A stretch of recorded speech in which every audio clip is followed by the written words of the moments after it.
Hello friends, मी भावना. माझ्या चॅनलमध्ये मी तुम्हा सर्वांचे मनापासून स्वागत करते. कसे आहात तुम्ही सर्व? आय होप तुम्ही सर्व आनंदात असाल. स्वामींच्या कृपेने तुमच्या सगळ्या चांगल्या इच्छा पूर्ण होत आजचा दिवस तुम्हाला खूप छान आणि आनंदाचा जाऊ.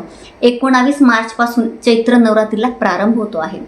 आपल्याला आपल्या कुलदेवीची आई भगवतीची जास्तीत जास्त सेवा करायची आहे. प्रत्येक महिलांच्या हातून आपल्या कुलदेवीची आई भगवतीची सेवा होणं खूप गरजेचं आहे. ज्या घरात कुलदेवीची सेवा होते त्या घरात कशाचीच कमतरता भासत नाही. शेजारी गेस्ट आले आहे, त्यामुळे तुम्हाला आवाज खराब येत असेल. त्या मुलांचा गोंगाट सुरू आहे, तर त्याचं मी काही करू शकत नाही, तर तेवढं मला तुम्ही समजून घ्या. तर नवरात्रीमध्ये प्रत्येक घरातल्या कुलश्रीने आपल्या आई भगवतीची सेवा करायची असते.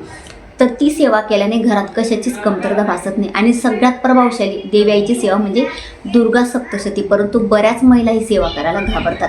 पण तुम्ही जर ही सेवा करणार तर मी तुम्हाला खरंच गॅरंटी देऊन सांगते, तुमच्या घरात तुम्हाला काहीच तुम्हाला प्रॉब्लेम येणार नाही. ना पैशांच्या समस्या, न मुलांच्या शिक्षणाच्या समस्या, न नोकरीच्या समस्या, कुठल्याच समस्या तुम्हाला येणार नाही. कर्जबाजारीपणा, जे काही समस्या असतील त्या तुमच्या दूर होतील.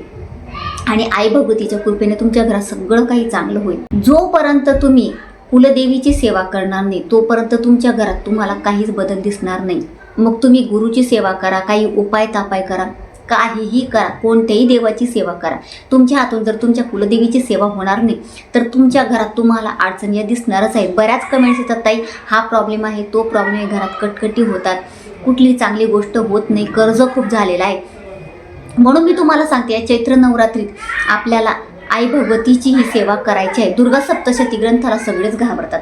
म्हणजे आता याचे पाठ करायचे म्हणजे 14 पाठ करायचे. 19 ते 26 तारखेपर्यंत आपल्याला दुर्गा सप्तशतीचे 14 पाठ करायचे आहे. नाही शक्य होणार तर एक पाठ कशा पद्धतीने करायचा.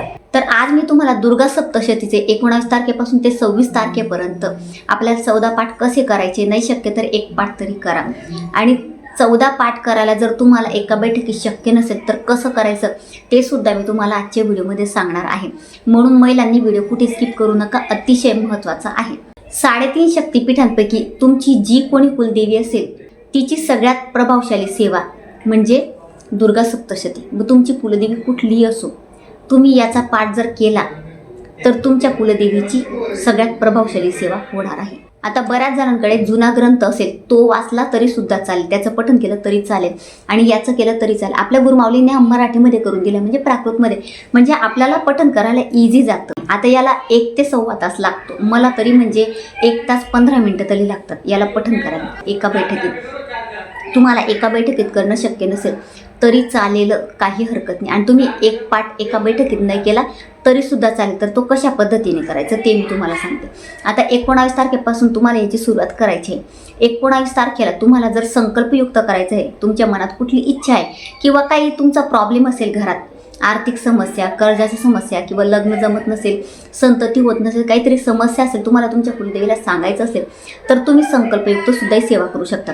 तुम्हाला 19 तारखेला तुम्हाला तुमच्या कुलदेवीच्या समोर बसायचं आहे आणि तिथे संकल्प सोडायचा, तुम्ही कशासाठी करणार आहात आणि तुम्ही किती पाठ करणार आहात त्याचा संकल्प करायचा. आता संकल्पयुक्त तुम्ही करणार इच्छापूर्तीसाठी, तर तुम्हाला कमीत कमी 9 किंवा 14 पाठ करावे लागतील.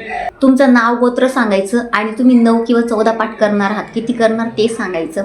आणि तुमची काय इच्छा आहे ती तुम्हाला आई भगवतीला सांगायचं आहे, ती लवकरात लवकर पूर्ण कर, ही माझ्या समस्या दूर होते असं तुम्हाला सांगायचं आहे. आणि त्या दिवसापासून याचे पाठ करायला सुरुवात करायचं. 9 दिवसात एक पाठ केला तर 9 होतील. आणि जर तुम्हाला 14 करायचे तर एका दिवसात तुम्हाला 2, कधी 3, कधी 1 असं करावं लागेल. म्हणजे तुमच्यावर आहे, तुम्हाला 9 दिवसात ते 14 पाठ कसे संपवायचे आहे. आता पहिल्या दिवशी जर तुम्ही सकाळी बसणार पाठ करायला तर सकाळी बसा, सायंकाळी बसणार तर सायंकाळी बसा. एक टायमिंग तुम्ही फिक्स करा. तर सगळ्यात आधी दिव्या कवचम पठण करायचं, त्यानंतर अर्गला स्तोत्र यात दिलेलं आहे आणि किलक स्तोत्र, त्यानंतर रात्री सुक्त आणि त्यानंतर अध्याय पहिला. यात एकूण 13 अध्याय आहेत. अगदी म्हणजे जास्तीत जास्त वेळ लागला तर तुम्हाला 1.5 तास लागू शकतो, जास्त वेळ लागणार नाही. आता हे झालं एका बैठकीत पठण करायचं. 26 तारखेपर्यंत तुम्हाला एका बैठकीत याचं पठण करायचं. आता तुमच्याने एका बैठकीत पठण होणार नाही तर काय करायचं, तुम्ही किती पाठ करा, तुम्हाला करायचे 14, 9, म्हणजे तुम्ही याचे 1, 3, 5, 7, 9, 11 किंवा 14 पाठ करू शकता या 9 दिवसात 26 तारखेपर्यंत. तर आता तुम्ही जेवढे पाठ करणार, तुम्ही म्हणणार ताई आता जास्त आम्हाला पाठ करायचे आहेत तर आम्ही एका बैठकीत करू नाही शकत, तर तसं असेल तर तुम्ही सकाळी 7 आणि सायंकाळी 7 अध्याय पठण करू शकता. असं केलं तरी सुद्धा चालेल, काही हरकत नाही. संकल्पयुक्त नसेल तर सांगते मी. जर तुम्ही संकल्पयुक्त करणार तर तुम्हाला एका बैठकीतच हे पाठ करावे लागतील. आणि जर तुम्हाला फक्त आई भगवतीला इच्छा सांगायची असेल तर तुम्ही संकल्प नाही केला तरी सुद्धा चालेल. मी तरी अशा पद्धतीने करते, म्हणजे मी संकल्प वगैरे करत नाही. मी फक्त एवढे पाठ करणार आहे असं सांगते आणि त्यानंतर मी पाठाला सुरुवात करते. माझी काय समस्या आहे, काय मला हवं आहे ते मी फक्त सांगून देते. म्हणजे मी तरी संकल्प सोडत नाही, मी असंच पाठ करते. म्हणजे इच्छा वगैरे काही सांगत नाही, फक्त सुख समृद्धीसाठी मी करते.